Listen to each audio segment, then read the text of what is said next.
Bagi bapak-bapak yang suka berpergian ke arah Jawa, itu ada jalan namanya Alas Roban. Di salah satu tikungan kita harus ngelakson tuh Pak, sekian kali.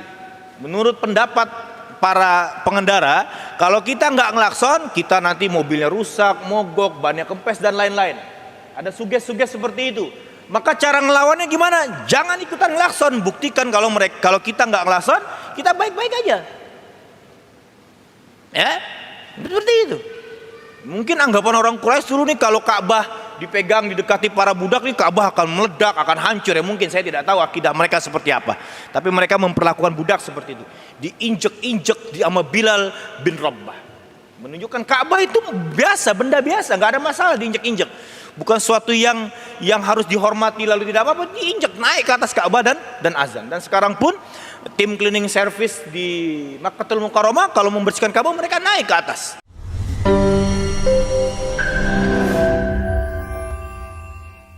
Bismillahirrahmanirrahim. Assalamualaikum warahmatullahi wabarakatuh. Alhamdulillah, wassalatu wassalamu ala rasulillahi wa mawalah. Asyhadu an la ilaha illallah, asyhadu anna muhammadan abduhu wa rasuluhu, la nabiyya wa rasula ba'dah. Ya ayyuhalladzina amanu ittaqullaha haqqa tuqatih wa la tamutunna illa wa antum muslimun. Sahabat-sahabatku, kawan-kawanku, kaum muslimin, muslimat, semoga selalu dalam lindungan Allah Subhanahu wa taala. Alhamdulillah, Allah masih bisa kasih kesempatan kita untuk bisa beribadah di bulan yang di dalamnya banyak sekali keutamaan-keutamaan ini, yakni di bulan Ramadan. Dan saya selaku hamba Allah yang fakir sedikit mau menyampaikan kisah, ya, cerita salah satu momen besar yang terjadi di bulan Ramadan di masa Rasulullah SAW. Dan ini mungkin jarang diungkap, jarang disampaikan. Mungkin ada beberapa asatid, ustadz, kiai yang menyampaikan kisah ini. Kisah ini bernama Fathul Makkah, pembebasan kota Makkah. Banyak orang yang mengira ketika membacakan surah An-Nasr, idza jaa nasrullahi wal fath wa ra'aitan nasa yadkhuluna fi dinillahi afwaja fasabbih bihamdi rabbika wastaghfir innahu kana tawwaba. Membaca dan melihat lalu membaca terjemahnya, seakan-akan ayat ini menjadi pintu gerbang besar bahwa Islam ini akan jaya ke depannya. Tapi tidak, ternyata ayat ini sebagai sinyal dari Allah Subhanahu wa taala kepada Nabi kita Nabi Muhammad SAW bahwa tugas beliau last minute, sudah hampir selesai, artinya beliau akan dipanggil oleh Allah Subhanahu wa taala, meninggal dunia. Baik, kita langsung masuk ke materinya. Singkat, ada perjanjian Hudaybiyah nih. Isinya nggak usah saya bacakan semua. Salah satu isinya, kubu yang masuk berafiliasi dengan Nabi Muhammad SAW dan kubu yang berafiliasi dengan Quraisy pada saat itu dipimpin oleh Abu Sufyan sepakat tidak ada peperangan, gencatan senjata, nggak boleh saling colek, ya, nggak boleh saling colek. Tibalah ada dua suku ini, satu Bani Khuza'ah, satu lagi Bani Bakar. Bani Bakar pro Abu Sufyan, pada saat itu Abu Sufyan radhiyallahu anhu belum masuk Islam, dan satu lagi Bani Khuza'ah ini berafiliasi, mereka para sahabat ridwanullah alaihim. Flashback, mereka ini punya histori yang nggak pernah kelar-kelar. Mereka selalu berkelahi, berantem. Begitu ada perjanjian Hudaybiyah, Bani Khuza'ah ini malah adem, beda dengan Bani Bakar. Mereka memanfaatkan momen ini untuk menyerang habis-habisan Bani Khuza'ah. Singkat cerita, habislah diserang. Ada yang selamat melapor ke Rasulullah.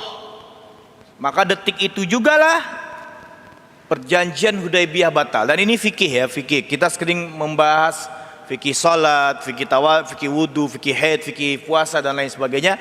Perlu sekali-sekali belajar fikih perang.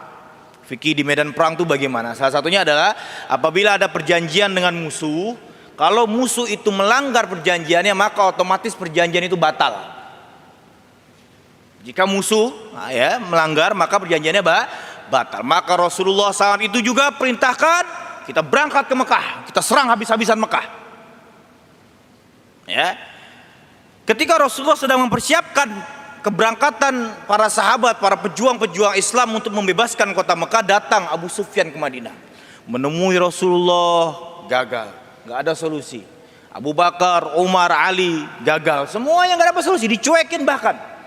Rasulullah dicuekin oleh Abu Sufyan dicuekin oleh Rasulullah Sallallahu Alaihi Wasallam.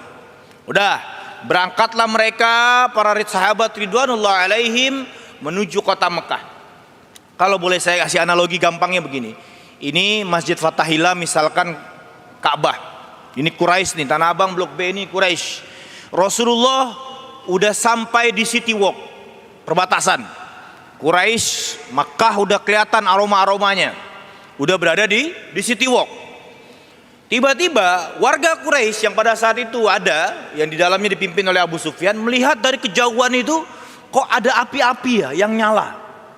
Tenda-tenda berdiri banyak sekali. Apa yang terjadi? Abu Sufyan datang menghampiri. Jadi Abu Sufyan berangkat dari Tanah Abang menuju ke City Walk, perbatasan dekat dengan kota Mekah. Sampai di City Walk, dalam contoh ini ya sekali lagi, Abu Sufyan bertemu dengan Abbas. Dan pada detik itu yang menjadi ketua ronda, ya, ketua security-nya yang dipercaya oleh Nabi adalah Umar bin Khattab radhiyallahu anhu. Yang terkenal dengan slogannya da'uqatiluhu. Ya Rasulullah, biar saya penggal aja kepala orang ini. Itu Umar. Akhirnya apa? Singkat cerita, naiklah Abu Sufyan dipanggil oleh Abbas. Abu Sufyan, sini, naik ini, bigal. Ya, sejenis keledai, perpaduan antara keledai dan perkawinan antara kuda dan keledai. Naiklah. Tapi muka kamu tutupin. Jangan sampai kelihatan orang-orang, apalagi ketahuan nama Umar bin Khattab. Kata Abbas. Ya udah naik.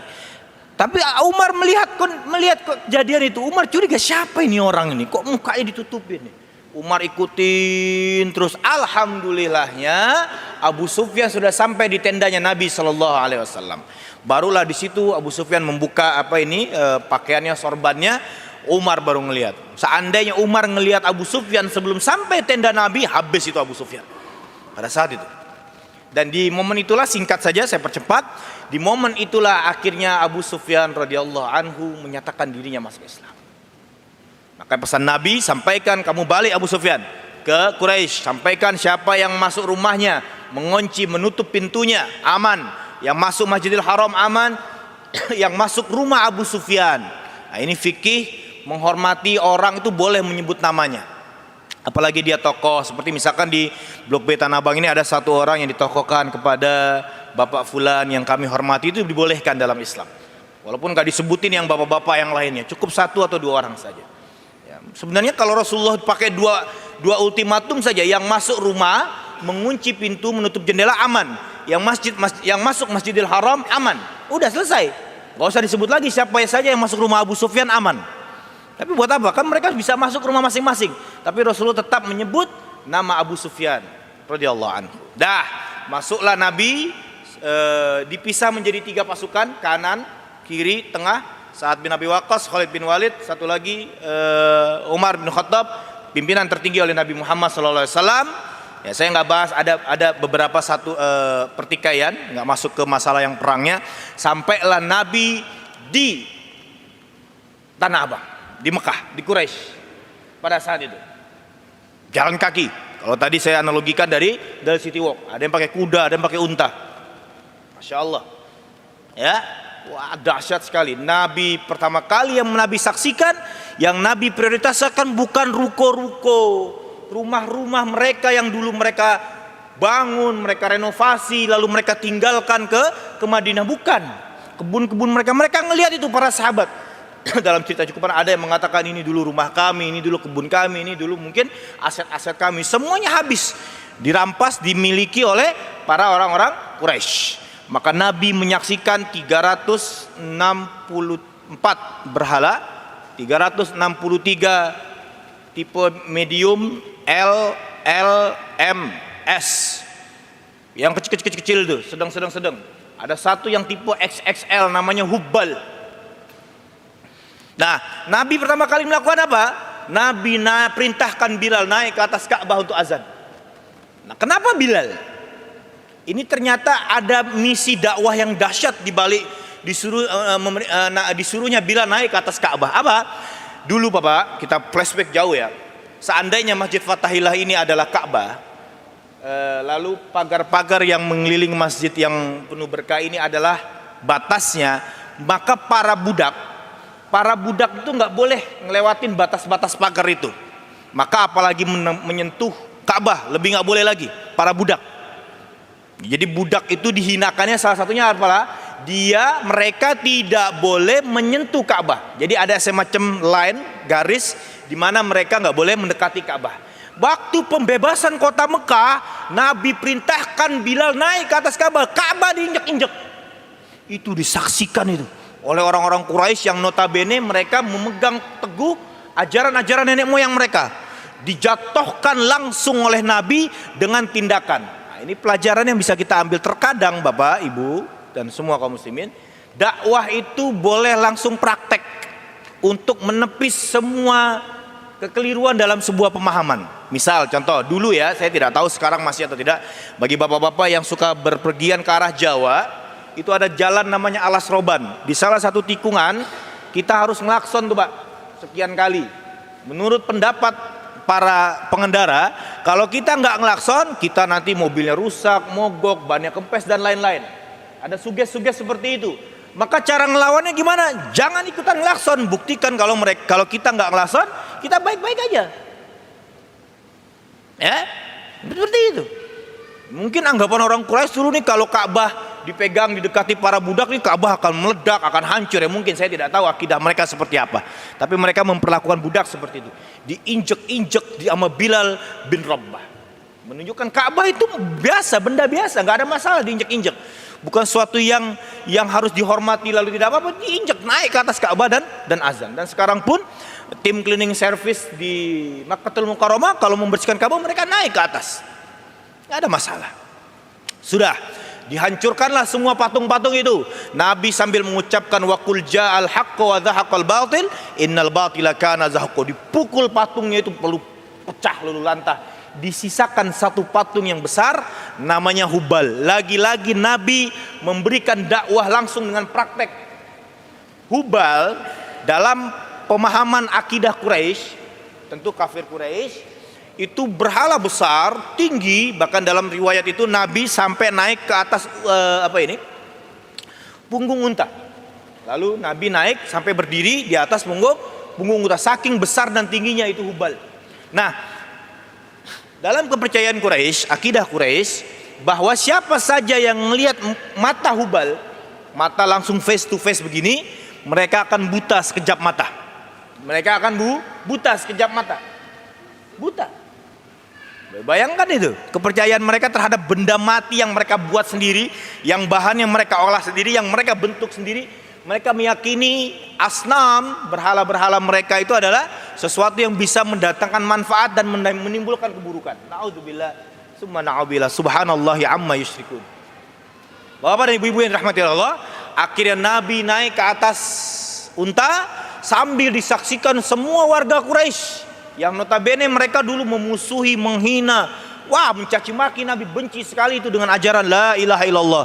Lantas Nabi yang pertama Nabi lakukan, Nabi ambil tongkatnya, lalu Hubal itu matanya dicolok untuk menyampaikan kepada para masyarakat, hei kalian wahai Quraisy, nih saya nggak apa-apa nih, tak pelototi ini Hubal, saya colok bahkan matanya, saya buat dia buta, walaupun dia memang sudah buta, nggak bisa ngelihat, dia berhala. Akhirnya detik itu juga runtuhlah semua akidah pemahaman orang Quraisy. Lalu Nabi mengucapkan surat Al-Isra tadi ayat 81, wa qul ja'al haqq wa dhahaqal batil innal batila kana zahuqa. Lantas Nabi memukulkan tongkatnya ke kepala Hubal, lalu hancur luluh lantahlah itu Hubal. Dan ini terjadi di bulan Ramadan. Para sahabat ridwanullah termasuk Nabi membatalkan puasanya semua.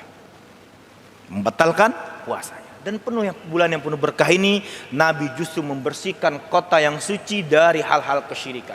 Tentu bapak-bapak dan ibu-ibu yang dirahmati Allah, apa pelajaran penting yang bisa kita ambil? Mari jadikan momen Ramadan ini momen di mana hal-hal yang berbau khurafat, tahayul, kesyirikan yang bertebaran tengah masyarakat. Kalau kamu nggak begini nanti begini loh.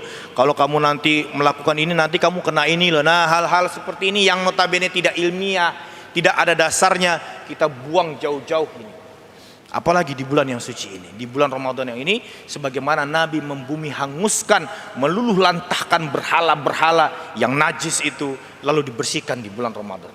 Semoga kita di bulan Ramadan ini bisa semakin bersih jiwa kita, dijauhkan dari hal-hal kesyirikan, dijauhkan dari hal-hal kemaksiatan, dijauhkan dari segala hal-hal yang dibenci oleh Allah dan Rasul-Nya. Semoga bapak-bapak semua dan ibu-ibu yang hadir di sini selalu diberi kesehatan hingga akhir Ramadan nanti dan sepanjang hayatnya, dan bisa menjalankan beribadah dengan baik, dengan seksama, dengan khusyuk, dengan nikmat di bulan Ramadan. Juga semoga kepada bapak-bapak, ibu-ibu yang berjualan di Tanah Abang Blok B khususnya, semoga dagangannya dilariskan oleh Allah dan diberkahi oleh Allah Subhanahu wa taala. Sekian dari saya, bulan Ramadan, bulan di mana Nabi membebaskan daripada hal-hal kesyirikan. Sekian dari saya, semoga bermanfaat. Kurang lebihnya mohon maaf, yang benar dari Allah Subhanahu wa taala, yang keliru dari saya pribadi selaku hamba Allah yang benar. Yang lemah kita tutup dengan doa kafaratul majelis. Subhanakallahumma bihamdik, asyhadu an la ilaha illa anta, astaghfiruka wa atubu ilaik. Wa akhirul kalam, assalamualaikum warahmatullahi wabarakatuh.